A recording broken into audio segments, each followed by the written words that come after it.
আমার সোনামানিক ভাইরা, পয়গম্বর আরবি সাল্লাল্লাহু আলাইহি ওয়াসাল্লাম যখন কিনা তিলাওয়াত করতেছেন, মুসআব ইবনে উমাইর নামক একজন ব্যক্তি, তিনি কালিমা পড়ে মুসলমান হয়েছিলেন পরে, কিন্তু তার আগে তাকে সকলেই বলছে খবরদার কুরআনের তিলাওয়াত শুইল না, পয়গম্বর আরবি সাল্লাল্লাহু আলাইহি ওয়াসাল্লামের কথা শুইল না, শুনলেই কিন্তু তোমার সব শেষ হয়ে যাবে। কারণ পয়গম্বর আরবি সাল্লাল্লাহু আলাইহি ওয়াসাল্লাম মানুষকে নানান রকমের ডিভাইডেড করে, ছেলেকে মায়ের কাছ থেকে আলাদা করে, ছেলেকে বাবার কাছ থেকে আলাদা করে। কালিমা এমন জিনিস ভাই, কালিমা যারাই কালিমা পড়ে তারাই কিন্তু ভাই নানান রকমের কষ্টের মধ্যে পতিত হয়। কথা বলেন ঠিক কিনা? এখনো যদি নতুন করে কেউ কালিমা পড়ে, কালিমা পড়লে কিন্তু সেই ব্যক্তি নানান রকমের বিপদের মধ্যে পড়বে। হযরতে মুসআব ইবনে উমাইর তিনি রাসূলুল্লাহ সাল্লাল্লাহু আলাইহি ওয়াসাল্লামের কাছে দারুল আরকামে গিয়েছেন। দারুল আরকামে এমন সময় কুরআনুল হাকীমের আল্লাহ তাআলা আয়াতে কারীমা নাযিল করেছেন। হযরতে মুসআব ইবনে উমাইর রাদিয়াল্লাহু তাআলা আনহু এই কথাগুলা শুনছেন, কুরআনের তিলাওয়াত শুনছেন। কুরআনের তিলাওয়াত শোনার পরে মুসআব ইবনে উমাইর রাদিয়াল্লাহু তাআলা তিনি আল্লাহর রাসূল সাল্লাল্লাহু আলাইহি ওয়াসাল্লামকে বলছেন, ও পয়গম্বর, জাহিলি সমাজের মধ্যে বাস করি পয়গম্বর, আমি অনেক দিন ধরে আপনার কথা মানুষের মুখে শুনেছি, কিন্তু মানুষ আপনাকে নানান রকমের মিথ্যা অপবাদ দেয়। ও পয়গম্বর, আজকে আমি আপনার কথা শুনলাম, মানুষ বলে পয়গম্বর মুহাম্মদ সাল্লাল্লাহু আলাইহি ওয়াসাল্লামের কাছে যা কিছু নাজিল হয় এগুলা বানোয়াটি কথা। বলেন নাউজুবিল্লাহ। তিনি কবিতা বলেন, পয়গম্বর আরবি সাল্লাল্লাহু আলাইহি ওয়াসাল্লাম কি কবিতা বলছেন নাকি? এই জোরে বলেন। পয়গম্বর আরবি সাল্লাল্লাহু আলাইহি ওয়াসাল্লাম কিন্তু কবিতা বলেন নাই, আল্লাহ তাআলার কালাম পড়তেন।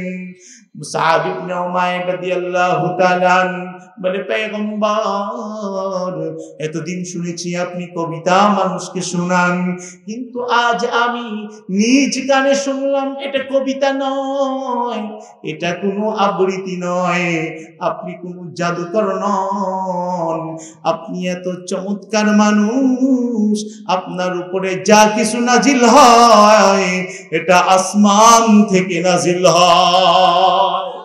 আমার সোনামানিক ভাইরা, মুসআব ইবনে উমাইর রাদিয়াল্লাহু তাআলা আনহু এবার রাসূলুল্লাহ সাল্লাল্লাহু আলাইহি ওয়াসাল্লামকে বলে, ও রাসূল, আমি আর দেরি করব না, আমাকে আপনি পড়ায় দেন। আল্লাহর রাসূল সাল্লাল্লাহু আলাইহি ওয়াসাল্লামের কাছে সত্য জেনে তিনি হাত বাড়ায় দিলেন। হাত বাড়ায় দেওয়ার পরে হযরতে পয়গম্বর আরবি সাল্লাল্লাহু আলাইহি ওয়াসাল্লাম পড়লেন, তিনিও পড়া শুরু করলেন। আশহাদু আল্লা ইলাহা ইল্লাল্লাহু ওয়া আশহাদু আন্না মুহাম্মাদান আবদুহু ওয়া রাসূলুহু। সুবহানাল্লাহ। কালিমা পড়ে ফেললেন। কালিমা যখন পড়ে, কালিমা পড়ার পরেই কিন্তু বিপদ আসে। কথা বলেন। মুসআব ইবনে উমাইর সম্ভ্রান্ত একজন ফ্যামিলির লোক, সাধারণ কোন লোক নয়। মুসআব ইবনে উমাইর একদম সম্ভ্রান্ত একজন ফ্যামিলির লোক, তিনি সাধারণ কোনো ব্যক্তি ছিলেন না। আমার সোনামানিক ভাইয়েরা, দারুল আরকামের মধ্যে পয়গম্বর সহ একদিন আলোচনা হলো, মক্কার মধ্যে সব থেকে সুশ্রী জামা কে পরেন? লোকেরা বলেন মুসআব ইবনে উমাইর। সুবহানাল্লাহ বলেন। পয়গম্বর বলেন, মক্কার মধ্যে সব থেকে দামি আতর কে লাগায়? কোন ফ্যামিলির লোক? মুসআব ইবনে উমাইরের কথা সাহাবে আজমাইন বলেন। তাহলে তিনি কেমন লোক ছিলেন?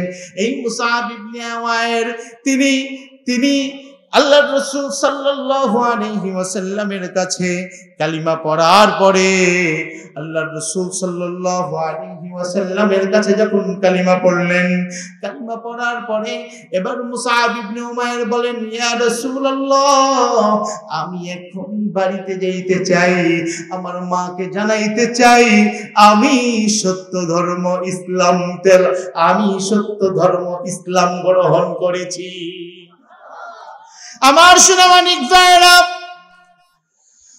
খুনাস বিনতে মালিক হলো তার মায়ের নাম। খুনাস বিনতে মালিকের কাছে মুসআব ইবনে উমাইর রাদিয়াল্লাহু তাআলা আনহু গেছেন। যাওয়ার পরে বলতেছে, মা, আমি সত্য ধর্ম গ্রহণ করেছি, আমি সঠিক ধর্ম গ্রহণ করেছি, আমি পড়েছি আশহাদু আল্লা ইলাহা ইল্লাল্লাহু ওয়া আশহাদু আন্না মুহাম্মাদান আবদুহু ওয়া রাসূলুহু। ও মা, মালিক হলো একজন, আমি সাক্ষ্য দিচ্ছি আল্লাহ ছাড়া আর কোনো মাবুদ নাই, আমি আরো সাক্ষ্য দিচ্ছি মুহাম্মদ সাল্লাল্লাহু আলাইহি ওয়াসাল্লাম আল্লাহ তাআলার কি, জোরে বলেন কি, আল্লাহ তাআলার বান্দা ও রাসূল। যখন এই কথা বললেন, মুসআব ইবনে উমাইরের মা এবার বলতেছেন, তুই বাবা অনেক বড় ভুল করে ফেলেছিস, তোর এই ভুলের কিন্তু মাসুল দিতে হবে। মুসআব ইবনে উমাইর বলেন, ও মা, আমি কোনো ভুল করি নাই, আমি যেটা সত্য আমি সেটাই গ্রহণ করেছি মা। ও মা, আমি যেটা সত্য সেটাই গ্রহণ করেছি। বাবা আয়েশা দেখে ফেলছে, বাবা এবং মায়ের সঙ্গে কথা যখন চলছে, কথা শুনে ফেলছে। বাবা বলে, ও বিনতে মালিক, আর তোমার দেরি করার প্রয়োজন নাই, ছেলেকে আটকাও, আমি বাজার থেকে শিকল নিয়ে আসছি। শিকল নিয়ে আসছেন, মুসআব ইবনে উমাইরের হাতের মধ্যে শিকল পরাইয়া দিবেন। মুসআব ইবনে আমেরের, আরে ভাই, মুসআব ইবনে উমাইরের পায়ের মধ্যে শিকল পরাইয়া দিবেন। শিকল পরাইয়া দিবেন যখন, এবার তশকিল করে, ইসলাম ছাইরা দাও, ইসলাম ছাইরা দাও, তুমি আমাদের ধর্মের মধ্যে ফিরে আসো। সোনামানিক ভাই, সেই সময়ে মুসআব ইবনে উমাইর বলেন, না না না, মইরা যাইতে পারি কিন্তু ইসলাম ছাড়ব না। আমার সোনামানিক ভাইরা, দীর্ঘদিন যাবত মুসআব ইবনে উমাইরকে বন্দী কইরা রাখা হয়েছে। মুসআব ইবনে উমাইর কিন্তু কালিমা ছাড়ে নাই। বলুন, এখন আপনি যদি সত্যিকার অর্থে কোরআনের উপরে চলেন, কোরআনের উপরে আপনি যদি চলেন, বলুন তো দেখি আপনার উপরে বিপদ আসবে কি আসবে না? জোরে বলেন। অবশ্যই আসবে, অবশ্যই আসবে। আপনি সত্যের উপরে যখনই থাকবেন, আপনার উপরে কিন্তু বিপদ আসবে। বিপদ যদি আসে, করেছে মালিক আপনারে পছন্দ করছেন, এই জন্য মালিক আপনাকে বিপদ দিচ্ছেন।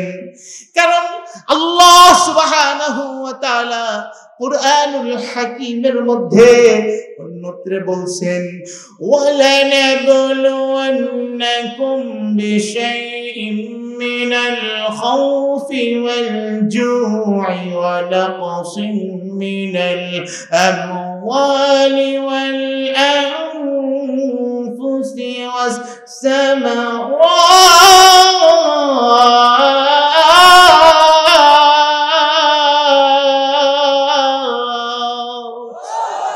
ওয়া বাশশিরিস সাবিরিন।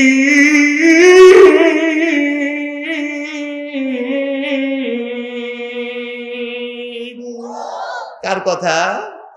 আল্লাহ তাআলা বলছেন, যারা কিনা ঈমানদার হবে তাদেরকে নানান রকমের পরীক্ষা করব। কি করবে? পরীক্ষা করবে ভয় দিয়া, পরীক্ষা করবে ক্ষুধা দিয়া, পরীক্ষা করবে সন্তান দিয়া নিয়ে যাবে, মাল দৌলত দিবে, সেগুলা নিয়ে যাবে। আমার সোনামানিক ভাইরা সম্পদ দিয়ে নিয়ে যাবে।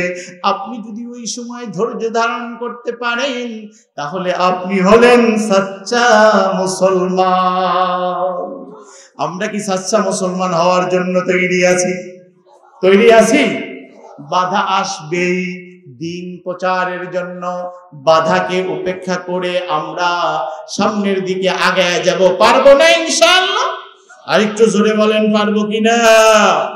আমার সোনামানিক ভাইরা গভীর মনোযোগ, এদিক সেদিকে তাকান না। মুসআব ইবনে উমাইরের কি হয়েছে আপনারা কি শুনতে চান? শুনবেন নি? লাস্ট পর্যায়ে তিনি কি হয়েছেন শুনবেন? যদি শুনতে চান এদিক সেদিকে তাকানো যাবে না, আমার দিকে তাকান। দৃষ্টি শুধু আমার দিকে, এদিক সেদিকে তাকানো যাবে না ভাই। মুসআব ইবনে উমাইর রাদিয়াল্লাহু তাআলা কালিমা যখন পড়েছেন, যখন তিনি বন্দী, পয়গম্বর আরবি সাল্লাল্লাহু আলাইহি ওয়াসাল্লাম মুসআব ইবনে উমাইরকে খোঁজাখুঁজি করতেছেন। কই গেল মুসআব ইবনে উমাইর? খোঁজ নাই, কারণ তিনি কি কেন বন্দী? কি পড়েছে? লা ইলাহা ইল্লাল্লাহ কালিমা পড়ছে, এই জন্য তিনি কি বন্দী। আমার সোনামানিক ভাইরা মুসআব ইবনে উমাইর রাদিয়াল্লাহু তাআলা একদিন মায়ের কাছে বলতেছে, মা আমার দিলের মধ্যে খুব ব্যথা। তাই কেন? আমি আমার পয়গম্বরকে দেখি না, এর জন্য। সুবহানাল্লাহ বলেন। মুসআব ইবনে উমাইর তার সুঠাম দেহ ছিল, না খেয়ে খেয়ে একদম শুকিয়ে গিয়েছে। মুসআব ইবনে উমাইর সুঠাম দেহের অধিকারী ছিল। আমার সোনামানিক ভাইরা এই সুঠাম দেহ থেকে আস্তে আস্তে শুকিয়ে গিয়েছেন। মুসআব ইবনে উমাইর এর মা মুসআব ইবনে উমাইরের দিকে দয়া হয়েছে। দয়া হওয়ার পরে মুসআব ইবনে উমাইরকে বলে, ও মুসআব, তুই ধর্ম ছাইরা এদিকে চলে আয়, তোর কষ্ট আর ভালো লাগে না। বলে, মা কালিমা একবার পড়েছি, কালিমার কালিমার মালা গলায় দিয়েছি। ও মা, এই কালিমা আমি আর ছাড়তে পারবো না। মায়ের দয়া হইছে। তাইলে তুই কি চাস? আমারে মুক্ত কইরা দাও, আমি পয়গম্বর আরবি সাল্লাল্লাহু আলাইহি ওয়াসাল্লামের কাছে যেতে চাই। আমার সোনামানিক ভাইরা মুসআব ইবনে উমাইরকে মুক্ত করে দেওয়া হলো। মুক্ত করে দেওয়ার সঙ্গে সঙ্গে সর্বপ্রথম দারুল আরকামে মুসআব ইবনে উমাইর পয়গম্বর আরবি সাল্লাল্লাহু আলাইহি ওয়াসাল্লামের সঙ্গে সাক্ষাৎ করলেন।